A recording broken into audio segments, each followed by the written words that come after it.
All right, this is chapter 12, and this is the first of two lectures on food. So this one is food production and how we can use microbes to make good food products.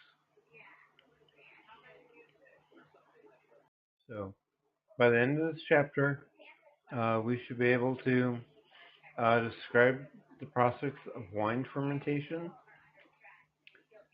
compare the role of microbes in the fermentation processes for olives and cheese making,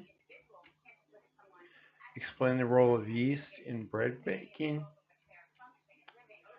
outline the fermentation processes for sausages and sauerkraut, discuss the process of brewing beer.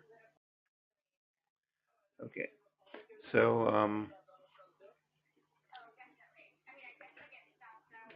using microbes to make food um, is generally very good. And one of the sort of keys to this is that most times when you go through fermentation, you're going to end up increasing the nutritional content um, of the food. Okay. Um, for example, um, sauerkraut, cabbage is obviously, or cabbage doesn't have a lot of nutrients, but when you ferment it, then you get a lot of B vitamins in with the sauerkraut, um, and so you're adding value to the product.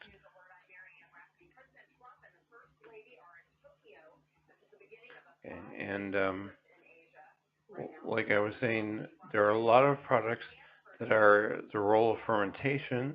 And again, remember that fermentation is adding some nutritional content, um, but maybe things you don't always think about.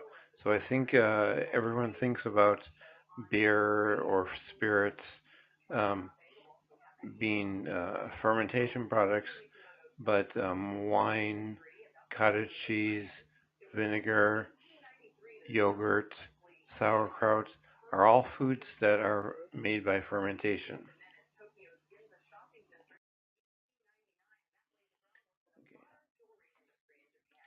Um, Again, another part of fermentation, if you start with glucose as your sort of stable carbohydrate in the food, and then you uh, take two ATPs away, you can get the compound pyruvate. And when pyruvate um, occurs, then that can go on to fermentation and producing our end products, or uh, pyruvate could also, if the bacteria were going to grow aerobically, could go on to doing some aerobic process. Okay, so that actually points out something that fermentation is always an anaerobic process. So there's no oxygen present when fermentation occurs. Okay, and so in the process of fermentation, we're going to have a partial breakdown of the carbohydrates in um, the absence of oxygen gas. Okay, so to start our meal, we can have a glass of wine. So the carbohydrate source is grape juice, and the microbial source is yeast. Um, and wine is really about that simple. If you have some fruit juice, you can add yeast to it, and as long as it is in a place where there's no oxygen, then that will ferment into a wine. And red wines um, are going to use the grapes and the stems. Okay, um, it's sort of important that in red wine you leave the skins in, but in a white wine, um, you're going to take the skins and the stems off in order to make white wine.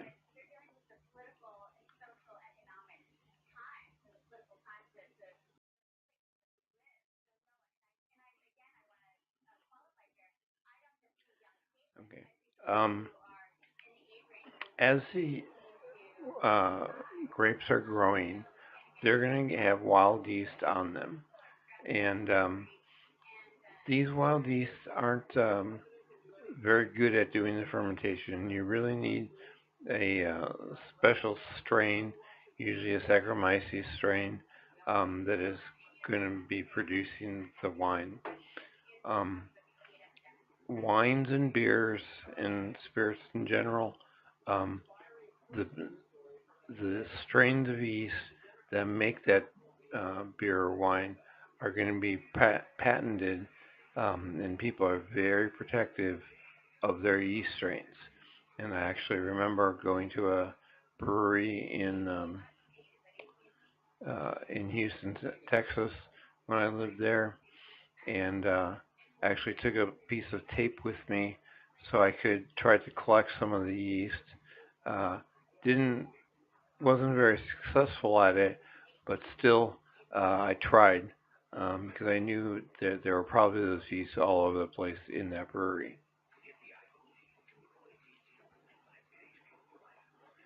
And, um, the yeasts are going to be using the sugars from the fruit for as an energy source.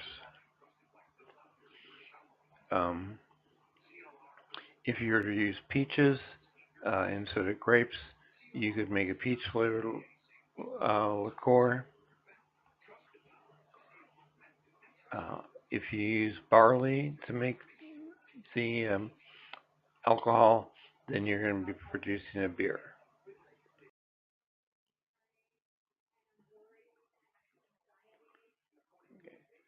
And like I said before, the major yeast that you're going to be using is Saccharomyces cerevisiae. And again, there are variants um, used at any specific brewery that's going to give that brewery their specific type of yeast.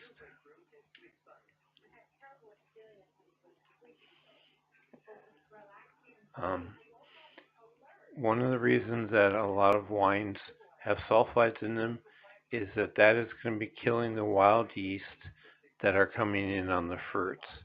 And like I said, those wild yeasts don't really do much alcohol fermentation and are probably only there to spoil the product.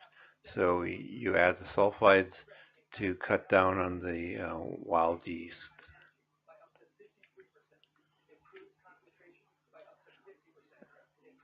Um, Once we get the grape juice made, then we have to get that into an anaerobic environment.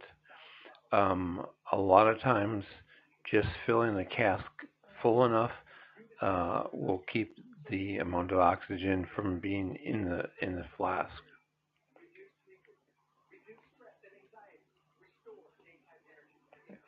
And like I said, the Saccharomyces cerevisiae is going to be producing ethanol.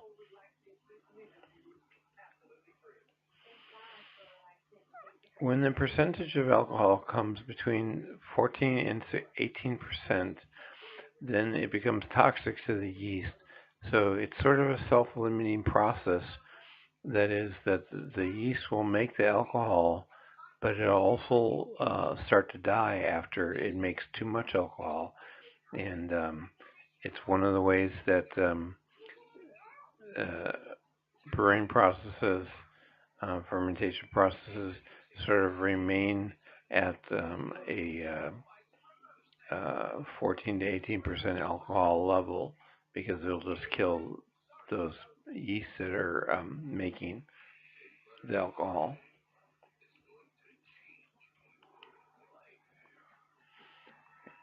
Now, where a majority of the flavor comes from is being aged in wooden casks, um, and it can be done in stainless steel tanks, But certainly the old school way to do it is in wooden casks, and that wood flavor that wood can add a lot of flavor to the product that you've been fermenting.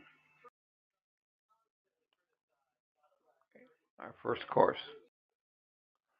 So we can start off our meal with some green olives, and in this case, unripened olives are soaked in sodium hydroxide, or and that is going to neutralize the bitterness. Okay, so it's a very strong base solution, a very high pH. And, then they are washed and covered in a brine, and then the olives are soaked in a cask for the fermentation. And natural bacteria on the skins tend to ferment and enhance the flavor. So you don't always have to add a culture. Sometimes you do add a starter culture to try to make a more homogeneous solution. But it also says that because you can have the natural bacteria around, um, you can have variation by geographic location of what bacteria are just sort of around at that place, and that can give different olives different tastes. Okay, now, if we're going to make black olives, um, these we use ripened olives, and they're picked and exposed to air for several weeks.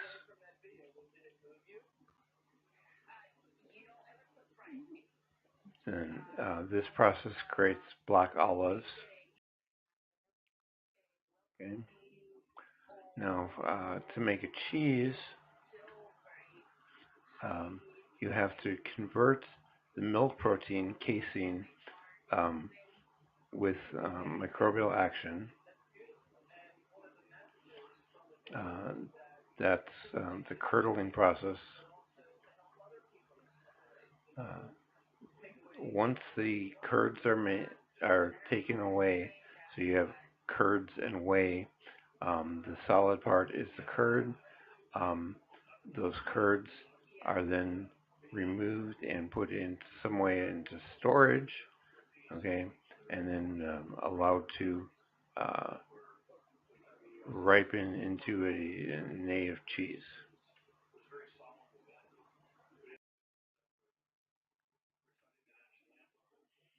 Okay. Now, if we are talking about a ripened cheese, a hard cheese for it, okay, the curds are washed, then salt is added, and bacterial cultures of a specific type are added. Um, the different types of cheeses have different starter cultures.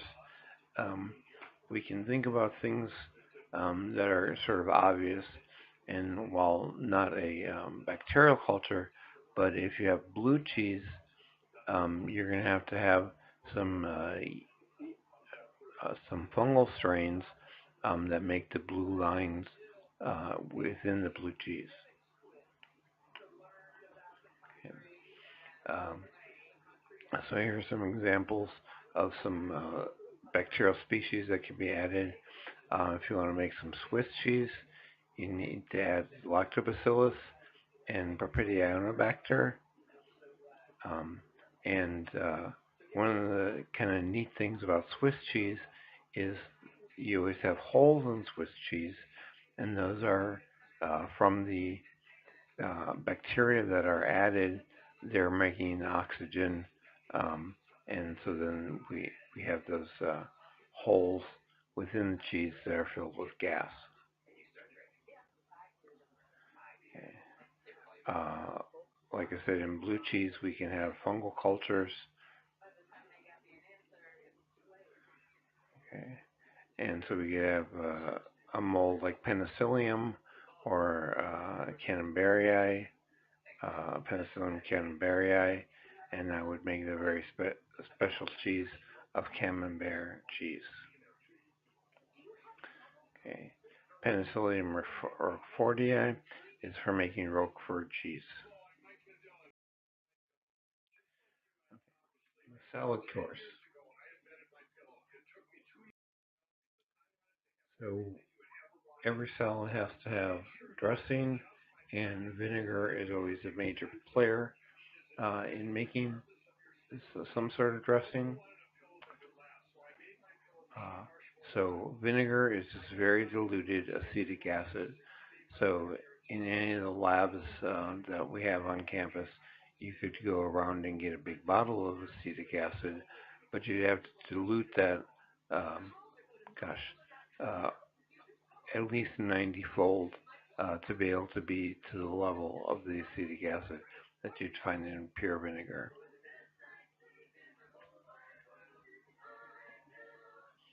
And how we make that acetic acid is to take the wine that we've already produced, so there's alcohol in there, and you take that and you add another culture, and then uh, the wine will get soured by the second microbe that you add.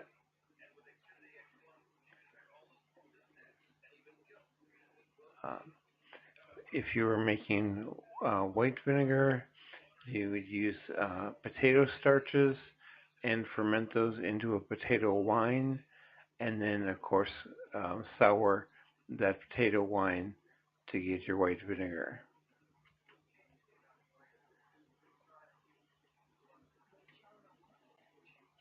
Balsamic vinegar.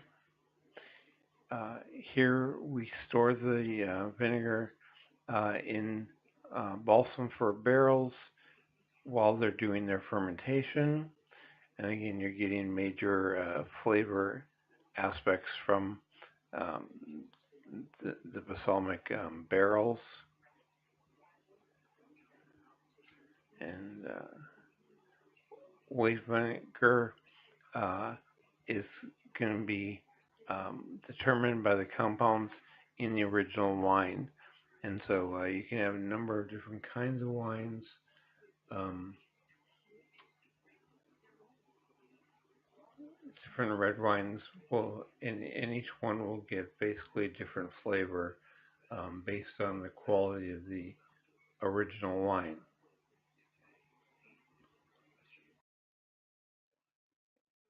If we're making some bread,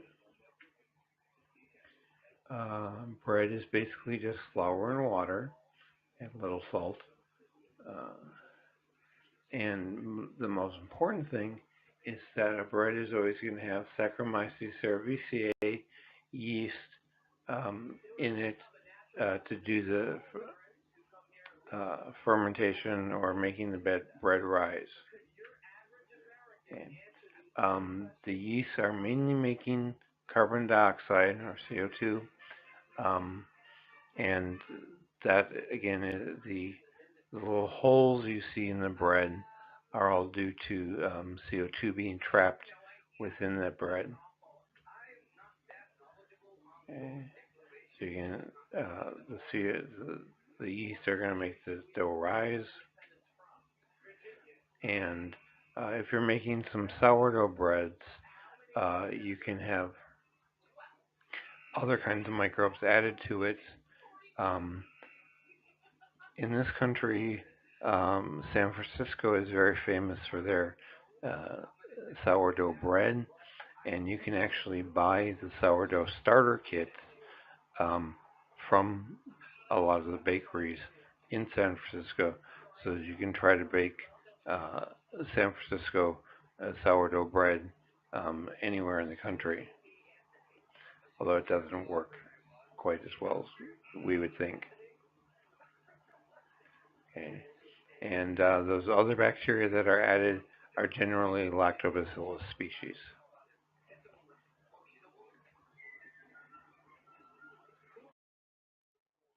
Okay, now on to our main course.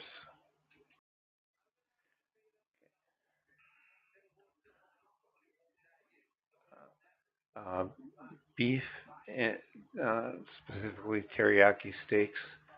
Um, we're going to use soy sauce to give the flavor. And again, soy sauce is a uh, microbial product. Okay, so to make soy sauce, you're going to take soybeans and wheat bran and koji, which is an aspergillus species, uh, which will again ferment for a long time to give us a soy sauce. Okay. Um, the aspergillus is going to break down the complex proteins from the soybeans, and that will be aged for a while. And then Lactobacillus or Bacillus species plus more Saccharomyces cerevisiae are going to be added to that to give the final soy sauce product.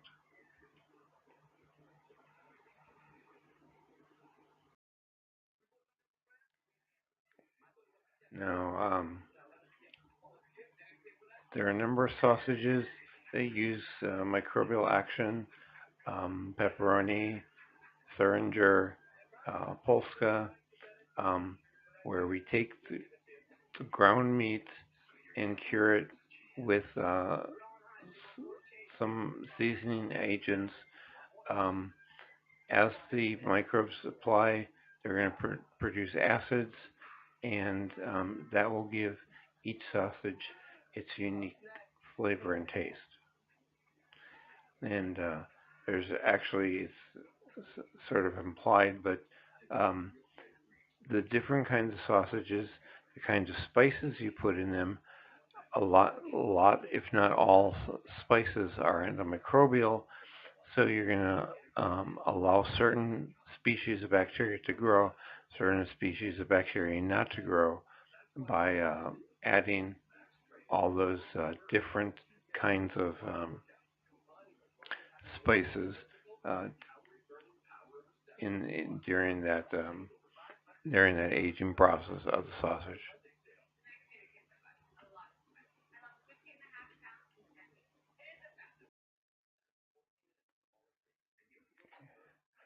Um, so if we want to make some sauerkraut, first thing we do is we're going to cut up some cabbage, um, and the two types of bacteria, the Lenococcus or Lactobacillus, are essential.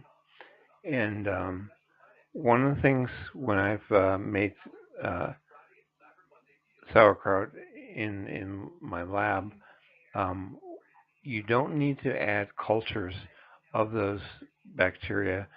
They're naturally occurring on the cabbage leaves. So you shred up the cabbage, add salt to a certain amount, um, and then package it.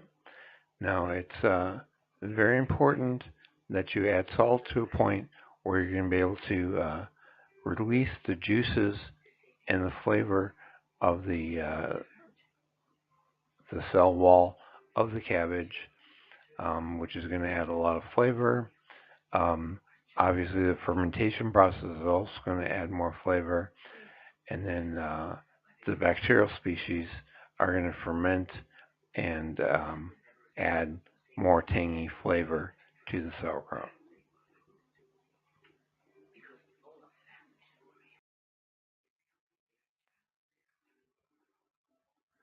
Okay. Now, for pickles, um, you can have pickles that are dill pickles or sour pickles or sweet pickles, and they're all really the same thing. Is that it's almost always just a cucumber. Um, Sometimes you can do something like with a beet, but mostly a cucumber that you'll put in a very high salt uh, solution. Then you put those into an aging tank, um, and you can see the species listed there. Um, but the, uh, the main thing here is that you're going to produce, you're going to add some of those bacteria which like to ferment to soften the product, and also uh, change the flavor so that we can sour the cucumbers.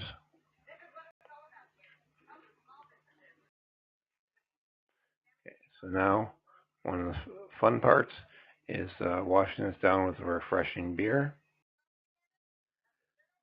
So beer making is known as a very old process, and recipes for beer and how to make beer has been seen in Egyptian uh, tombs. Um, and so, maybe they didn't know what they were doing, but they knew a really long time ago, thousands of years BC, uh, that we could make this alcohol drink um, that you know they might not have known that was alcohol, but they knew that if they made the beer in that way, that they would make something that they liked to drink.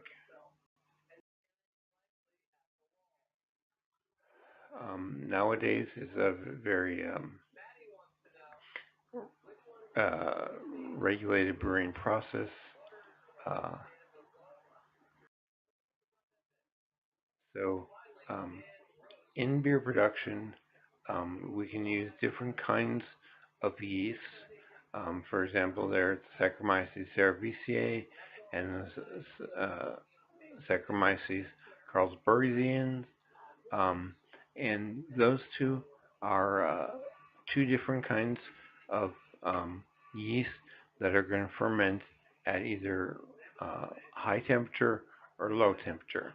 Okay, so the standard Saccharomyces cerevisiae is going to be used for something like an ale or an English stout, and this is where you're using dark beers, um, and these are generally called top yeast because the fermentation is always growing at the top.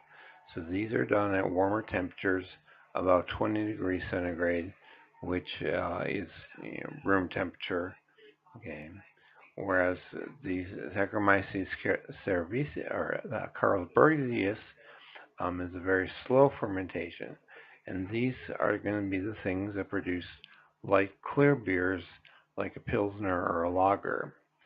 They don't make quite as much alcohol, and these are bottom fermenting yeast because the yeast stays at the bottom during the fermentation in the vat.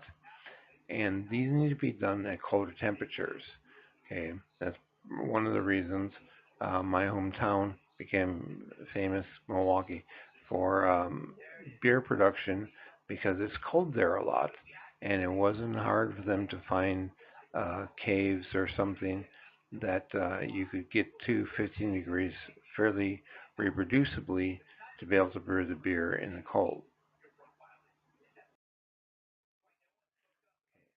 Sake um, is rice beer, um, and sometimes it is incorrectly called a rice wine. Um, but again, the main carbohydrate source here is that you're using rice. Okay, and so we're going to take that steamed rice and mix again with an aspergillus species, and then the fungal enzymes are going to break down the starches into a simpler sugar, uh, turns it into glucose.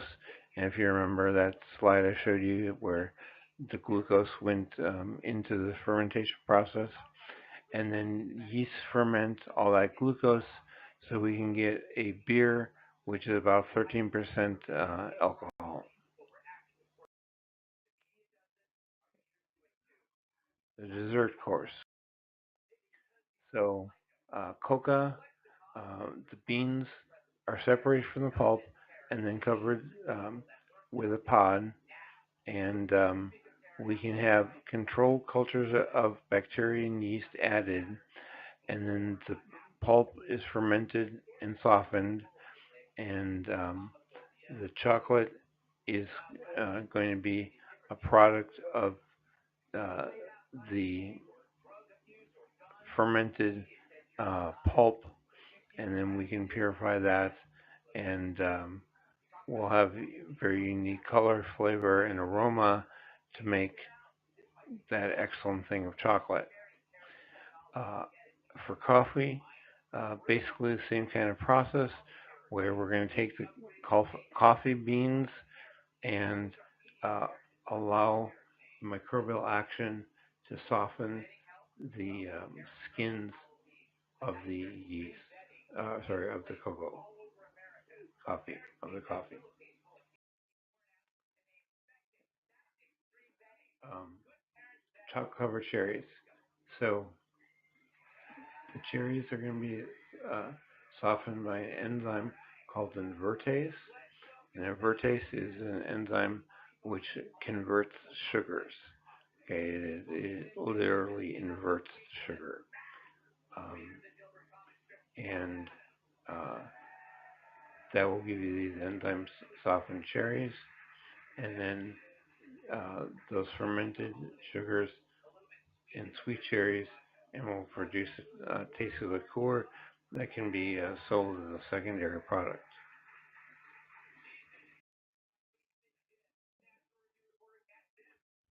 So brandy is a wine, um, and it's produced and then heated to about 80 degrees centigrade.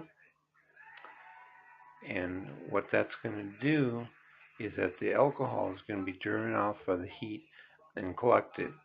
So, uh, like we said before, that the uh, when you're making a wine, the yeast are going to cut out at some point. You can only get to maximum maybe 18% of alcohol. But so to get a lot of the alcohol off of that, you boil the solution so that the alcohol is driven off. Then you concentrate that and collect that. And then that alcohol that's been driven off is going to be aged in a wooden cask, and that's going to give very unique flavors.